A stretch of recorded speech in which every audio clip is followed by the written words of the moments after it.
Party की मर्जी है, टिकट काट भी दी पार्टी, दे भी देगी। हम बचपन से लेकर राजनीति में हैं और हर गांव में, हर पंचायत में लोगों से हम जुड़े हैं और लोगों के दुख सुख में हम काम आए हैं। तो लोग तो यही उम्मीद करेंगे कि ऐसा ही विधायक हो जैसा जियालाल था, तो जियालाल बनना पड़ेगा। जो एमएलए हैं वर्तमान भाजपा के डॉक्टर चंद्रराज, वो मुझसे बहुत ज़्यादा पढ़े लिखे हैं, क्योंकि मुझे तो कहते हैं कि ये पढ़ा लिखा कम है, तो जो पढ़ा लिखा कम है वो ज़्यादा पढ़े लिखे को सलाह दे नहीं सकता। और इसमें ऐसा है बेटा जी, टिकटें आती जाती रहती हैं। टिकटें तुलसी राम जी की भी कटी थी, उससे पहले कहीं भी टिकटें कटी हैं, लेकिन एक मान सम्मान की बात होती है। नमस्कार, मैं हूं सौम्य प्रकाश बबेटा और आज हमारे साथ हैं भरमौर विधानसभा क्षेत्र के पूर्व विधायक जियालाल कपूर जी। सियासत है, सियासत में सक्रियता बहुत मायने रखती है, क्योंकि वर्तमान हालात कैसे हैं और किस तरह के हालात पहले थे। सियासत में सक्रियता नहीं होने पर जब चर्चा होती है, चर्चा को तभी विराम मिलता है जब कोई चीज़ सामने आती है। हमारे सामने जियालाल कपूर जी आए हैं, तो मुझे लगता है कि नमस्कार, वाजिब जवाब अब जरूर मिलेगा। स्वागत है सर आपका। Thank you. शुरुआत हम यहीं से कर रहे हैं कि आपको मालूम है कि किस तरह की सक्रिय सियासत चल रही है, सियासत का किस तरह का दायरा है और वर्तमान सरकार का कितना अर्सा हो गया है, दिखे नहीं कहीं, कहाँ गए थे। पहले तो बेटा जी आपका बहुत बहुत धन्यवाद। मैं चंबा में आता रहता हूँ, आपका हालचाल जानता हूँ और लोगों से जानकारी मिलती कि बेटा जी पर मुलाकात आज आपसे हुई है, आपका बहुत बहुत धन्यवाद। मैं भरमौर अपने विधानसभा क्षेत्र में रहता हूँ और क्योंकि 5 साल तक मैं विधायक रहा और लोगों ने मुझे अपना आशीर्वाद दिया था और लोगों के दुख सुख में मैं लगभग भरमौर में आता जाता रहा। तो कई बार हम कांगड़ा भी जाते हैं, क्योंकि हमारे जो लोग हैं वो सर्दियों में माइग्रेट करते हैं कांगड़ा में, तो कांगड़ा भी कभी कभी आना जाना हो जाता है। वैसे भरमौर ही रहता हूँ बेटा जी। सक्रियता रहती है सियासी तौर पर, उस तरह की सक्रियता नहीं दिखी। मुझे लगता है कि इसका जवाब सटीक जवाब हो, क्योंकि आपने पॉलिटिकल जवाब दिया है और जो सक्रिय लोग हैं पक्ष और विपक्ष, जब जवाब नहीं मिलता है तो लगता है कि कहीं खो गए हैं जियालाल कपूर। नहीं, खोया तो नहीं हूँ, जनता के बीच में हूँ और जब मैं 5 साल विधायक रहा तो लोग उसका कंपैरिजन कर रहे हैं, हमारी सरकार का और कांग्रेस पार्टी के सरकार का, ये कंपैरिजन हो रहा है। तो बेटा जी भरमौर की जो इस वक्त हालत है, दयनीय हालत जिसको हम कहते हैं, कि जो आदरणीय जयराम ठाकुर जी के समय में हमने काम शुरू किए थे वो वहीं के वहीं ठप पड़े। कहते हैं कि खजाना खाली है। अब जब खजाना ही खाली है तो हम अब क्या बोलें कि क्या ये सरकार क्या करे। लेकिन मुझे लगता है कि सरकार हर मोर्चे पर विफल रही है। अब इसके कारण क्या है वो तो सरकार वाले बताएंगे, लेकिन हमारे भरमौर की और पांगी की और गैर जनजाति क्षेत्र जो है वहाँ की हालत बहुत खराब है पिछले 2.5 साल से। ये मैं नहीं कह रहा, मेरे साथ लोग भी कहते हैं, क्योंकि हमने काम किया है हर गांव को, हर सड़क को, हर मोहल्ले को मैं जानता हूँ। विकास कार्य ठप है, सरकार नाम की कोई भी चीज़ हिमाचल प्रदेश में नहीं है। अच्छा, चूंकि आपने तुलना करने की बात कही है, तुलना होती है, तुलना तो ये भी होती है कि डॉक्टर चंद्रराज हैं, एमएलए हैं। चूँकि वो चीज़ जब हम बोलते हैं तो हो लगता है कि वो चीज़ बुरी भी लगती हो। हाँ, टिकट कटा था, अब सबको मालूम है। तो उसके बाद ये जो सियासत चल रही है ठीक दिशा में चल रही है कि नहीं? ऐसा आदरणीय बेटा जी, मैं पिछले 5 साल विधायक रहा और मैं विधायक पार्टी के कारण ही रहा, क्योंकि भारतीय जनता पार्टी ने मुझे 2 बार टिकट दिया।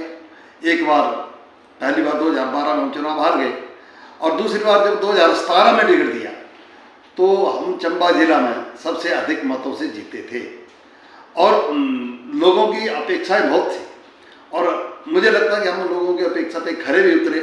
और अगर ये 2.5 साल का कार्य, ये जो कोरोना काल नहीं रहता तो भरमौर में बहुत ज़्यादा हमने विकास करना था जो हमने सोचा था। अब रही बात टिकट करने की, वो तो पार्टी है, पार्टी की मर्जी है, टिकट काट भी दी पार्टी, दे भी देगी, नहीं भी देगी तब ये पार्टी के लोग हैं। अच्छा डॉक्टर चंद्र, क्या क्योंकि उनको टिकट मिला है आपकी जगह और वो आप जीतते भी हैं, आपके हिसाब से ठीक कर रहे हैं कार्य कि नहीं? अब वो अपने हिसाब से तो ठीक ही कर रहे हैं। आपके हिसाब से? अब मेरा हिसाब तो अलग है, क्योंकि हमने काम किया, वो विपक्ष में है, हम चाहते हैं कि वो वैसा ही काम करें, लेकिन सरकार नहीं है, अब पता नहीं क्या है। अब मुझे लगता है कि सियासत है, सियासत में कई तरह से चर्चाएं चलती रहती है। वैसे डॉक्टर साहब से बात होती है कभी कभी? हम करते, बातचीत क्यों नहीं कर रही? वैसे की पार्टी के लोग। अच्छा, दिल से बात होती है कि नहीं? क्योंकि मुझे लगता है कि जो लोग हैं ना सर, देखते हैं और तुलना भी करते हैं। और बड़ी बात है, भाजपा है, भाजपा का बहुत बड़ा परिवार है और विश्व की, जैसे कि कहा जाता है कि विश्व की सबसे बड़ी राजनीतिक पार्टी है भाजपा जी। और उस परिवार के सदस्य हैं, आप भी हैं, वो भी हैं, तो दिल से दिल जुड़ते हैं कि नहीं? ऐसा है बेटा जी, हम जो भी काम करते हैं दिल से ही करते हैं, दिमाग से नहीं। और जहाँ हमारी पार्टी की बात है, तो पार्टी ने उनको जब टिकट दिया तो हम तो उनके साथ जुड़े ही। अच्छा, हमने बड़ी चीज़ें देखी हैं, बैठ के भी होती हैं, लेकिन मंच साझा करते नहीं दिखे, वजह क्या है? अब इसमें ऐसा बेटा जी, हम भी प्रदेश कार्य समिति में सदस्य हैं और पार्टी के हम वरिष्ठ कार्यकर्ता भी गिने जाते हैं ही। तो जब कोई बुलाएगा तो हम जाते हैं, नहीं बुलाए तो हम नहीं जाते। बड़ी बात यही है, आत्मसम्मान जरूरी है, बहुत जरूरी है। आत्मसम्मान की जब बात आती है तो मुझे लगता है कि ये सही कहा कि जब बुलाएंगे नहीं तो जाएंगे नहीं। और बड़ी बात है कि अगर एमएलए रहे हैं, बात तो होती है, अदरवाइज एमएलए नहीं बनते हैं। और एमएलए जो बनता है उनको भी मालूम है कि किस तरह से साम दाम धन भेद सब चलता है। और बड़ी बात है कि अगर ये रहे हैं 5 साल एमएलए और एक बार टिकट जब मिला था उस टाइम ये नहीं जीत पाए थे और दोबारा जब जीतते हैं तो इनको मालूम है कि कैसे जीते थे। और मुझे लगता है कि ये जो सियासत है, सक्रियता काफ़ी मायने रखती है और आगे सक्रियता जारी है कि नहीं?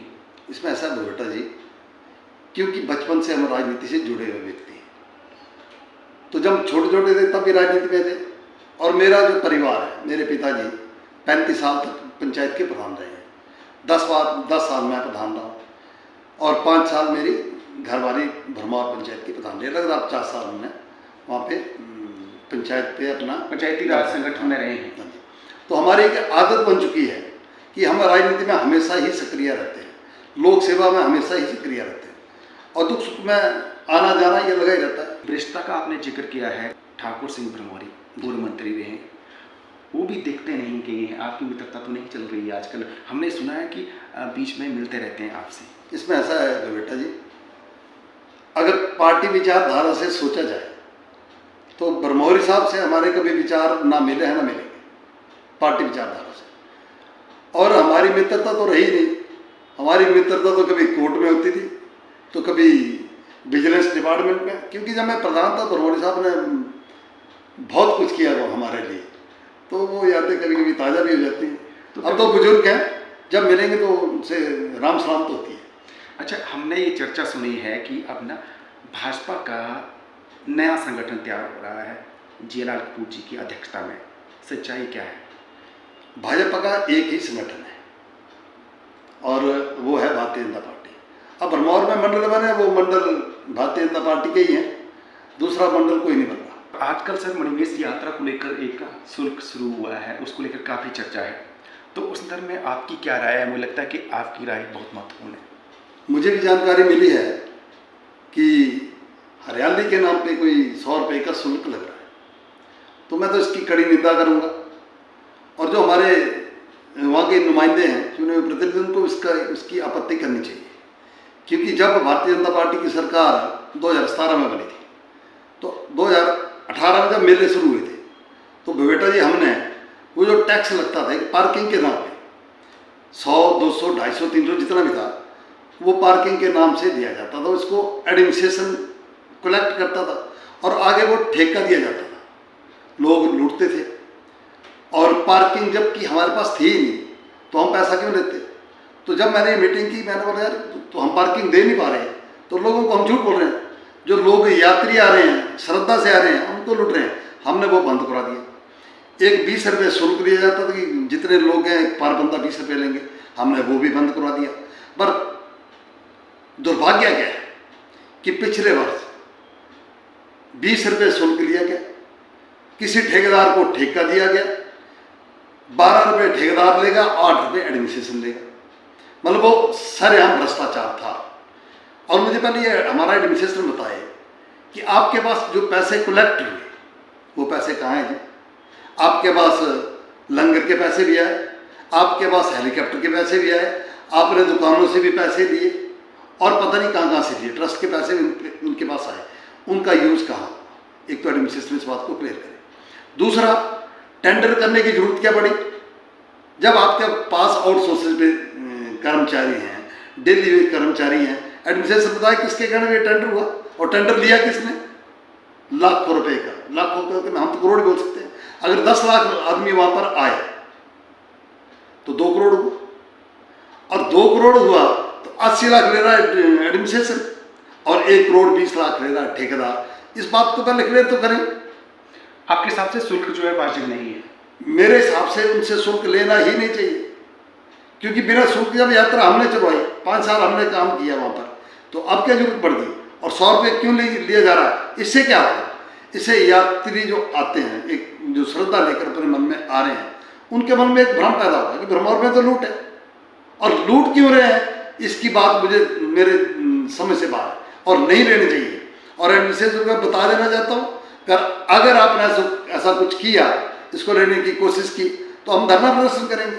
जब कोई और नहीं बोल रहा तो हमें तो बोलना पड़ेगा, क्योंकि हम तो वहीं के नागरिक हैं और मैं वहाँ का पूर्व विधायक भी रहा हूँ। तो मुझे अब हमें हमारी चुप्पी का कोई निजायज फायदा ना ले, हम सब कुछ जानते हैं। जब एक बार आपसे फिर मुलाकात होगी तो डिटेल में बताएंगे। अच्छा, ये जो सत्ता का गलियारा रहता है, और हम वैसे बातचीत कर रहे थे पहले भी कि सक्रियता काफ़ी मायने रखती है, पर इसी बीच ये भी चर्चा रहती है कि जो गैर जनजातीय क्षेत्र है, जो 24 पंचायतें हैं, वोट बैंक के तौर पर इस्तेमाल होता है उनका, क्योंकि वो वोट लिया जाता है लेकिन उनको जनजातीय का दर्जा नहीं मिलता है। आपको मालूम है कई बार वो मुद्दा उठता भी रहा है। बिल्कुल। तो क्या सिर्फ वोट बैंक के तौर पर ही इस्तेमाल होगा उनका कि नहीं? इसमें ऐसा वोट है जी, ये प्रश्न आपने मेरे को लगता है 10 साल पहले भी किया था, और मैंने इसका जवाब दिया था कि हम इसके लिए प्रयास कर रहे थे, आगे भी करेंगे, कर भी रहे हैं और भी कर रहे होंगे। लेकिन ये जो दिल्ली में हमारी केंद्र की सरकार है, उनके सामने हमने मुद्दा उठाया था। तो पछाद है, वहाँ पे एक हट्टी नामक स्थान पे, हट्टी नामक जगह है, वहाँ के जो लोग हैं वो जनजातीय क्षेत्र के दायरे में आ गए हैं। और असलियत में हमारा क्षेत्र सचमुच जनजातीय है, और अगर हट्टी को ये दर्जा मिल सकता है तो हमें भी ये दर्जा मिलना चाहिए। केंद्र सरकार से हम आग्रह करेंगे, और हमारे प्रदेश के जो नेतागण हैं उनसे हम आग्रह करेंगे कि उसी तर्ज पर हमारे जो ये गैर जनजातीय क्षेत्र है वहाँ, क्योंकि मैं सभी पंचायतों में घूमा हूँ, सभी गाँव में गया हूँ, और ये सचमुच ट्राइबल लगता है, इसलिए इसको दर्जा मिलना चाहिए। हमने पहले बात की, अब भी करेंगे। बड़ी बात है कि जो जिला कपूर है, इलेक्शन फिर लड़ेंगे कि नहीं? इसमें ऐसा वोट है जी, हमने इलेक्शन लड़ना या नहीं लड़ना ये हमारी पार्टी तय करती है, और पार्टी का जो आदेश होगा वैसा करेंगे। इच्छा क्या मिलती है? अब इच्छा पार्टी पे डिपेंड करती है, क्योंकि हम पार्टी से बंधे हुए लोग हैं। और बड़ी बात है कि इच्छा की बात हम बात तो करते हैं क्योंकि हम प्रश्न पूछ सकते हैं कि वो जर्नलिस्ट है, लेकिन जो जवाब है वो पॉलिटिकल रहता भी है। पर मुझे लगता है कि जो आपके साथ जुड़े हैं लोग, कहीं ना कहीं ये भी रहता है कि वो सही मायने में जो नए विधायक हैं उनके साथ जुड़ नहीं पाए हैं। वजह क्या रह सकती है? इसमें ऐसा है बेटा जी कि हम बचपन से लेकर राजनीति में हैं, और हर गांव में, हर पंचायत में लोगों से हम जुड़े हैं, और लोगों के दुख सुख में हम काम आए हैं। तो लोग तो यही उम्मीद करेंगे कि ऐसा ही विधायक हो जैसा जियालाल था, तो जियालाल बनना पड़ेगा। जियालाल बनना आसान है क्या? अब तो डिपेंड करता है वो कितना समय पब्लिक में दे पाते हैं, इतना मुश्किल नहीं है। लेकिन इसमें ऐसा है कि जो हमारा गरीब कार्यकर्ता है, पार्टी का गरीब कार्यकर्ता है, उसकी चिंता नेता को करनी पड़ती है, क्योंकि जो अपना घर बार छोड़कर, अपने बीवी बच्चों को छोड़कर हमारी रैली में जा रहे हैं, हमारी पार्टी के लिए काम कर रहे हैं, हमारी पार्टी की मीटिंगों में आ रहे हैं, जब हम कुछ देने योग्य हैं उनको सहयोग के तौर पर छोटा मोटा काम करते हैं हमारे कार्यकर्ता, वो देने चाहिए। तो जब आप काम शुरू करेंगे तो सब जुड़ेंगे। अच्छा, चूँकि हम देख रहे हैं कि वर्तमान सरकार में किस तरह की सियासत चल रही है, कांग्रेस का वहाँ पर नेचुरली आप भाजपा में हैं, तो कौन अपोजिट आपको दिख रहा है जो आपको लगता है कि वो मुकाबले में हो सकते हैं? मुझे लगता है कि कांग्रेस तो बची नहीं है, लगभग भरमौर तो में है ही नहीं, क्योंकि जो भरमौर में हमारे वरिष्ठ कांग्रेसी थे वो कहीं दिख नहीं रहे। और जो नए कांग्रेस के हैं वो पुरानों को साथ ले नहीं पा रहे, तो परमौर में कांग्रेस तो नहीं है, मुझे ऐसा लगता है। और पार्टियां, दोनों पार्टियां चुनाव लड़ेंगी, कांग्रेस पार्टी किसको टिकट देती है वो उनके जो इनका जो नेतृत्व वो तय करेगा, और भारतीय जनता पार्टी किसको टिकट देगी, जिसको टिकट देगी वो चुनाव लड़ेगा, और निश्चित तौर पर भारतीय जनता पार्टी जीतेगी। वैसे जो एमएलए हैं वर्तमान भाजपा के डॉक्टर चंद्रराज, अगर आप उनको सलाह देना चाहें तो दे सकते हैं या फिर देना चाहते हैं? ऐसा है, वो मुझसे बहुत ज़्यादा पढ़े लिखे हैं, क्योंकि मुझे तो कहते हैं कि ये पढ़ा लिखा कम है, तो जो पढ़ा लिखा कम है वो ज़्यादा पढ़े लिखे को सलाह दे नहीं सकता। और इसमें ऐसा है बेटा जी, टिकटें आती जाती रहती हैं, टिकटें तुलसी राम जी की भी कटी थी, उससे पहले कहीं भी टिकटें कटी हैं, लेकिन एक मान सम्मान की बात होती है। जब तुलसी राम जी को टिकटें मिली थी, मैं उनके घर गया था, और 2012 में मैं चुनाव हार गया था, कारण क्या रहे मुझे नहीं पता, लेकिन 5 साल तक हमने मेहनत की थी। 2017 में जब हमने चुनाव लड़ा तब भी तुलसी राम जी साथ थे, और 5 साल तक तुलसी राम जी ने जो कहा हमने वो किया, क्योंकि पार्टी को खड़ा करने में उनका बहुत ज़्यादा सहयोग रहा था। और जिस व्यक्ति ने पार्टी खड़ी की उसको आप हल्के में लेंगे तो मुझे लगता नहीं कि ठीक रहेगा। ये जो जवाब मिला है ना, इसमें बहुत बड़ा मैसेज है। इसी के साथ हम इंटरव्यू को संपन्न करेंगे, क्योंकि इस जवाब के कई मतलब निकलेंगे और निकाले भी जाएंगे, लेकिन जो इस मतलब को समझेगा वही इसके लिए सियासत में कामयाब होगा। बहुत बहुत धन्यवाद।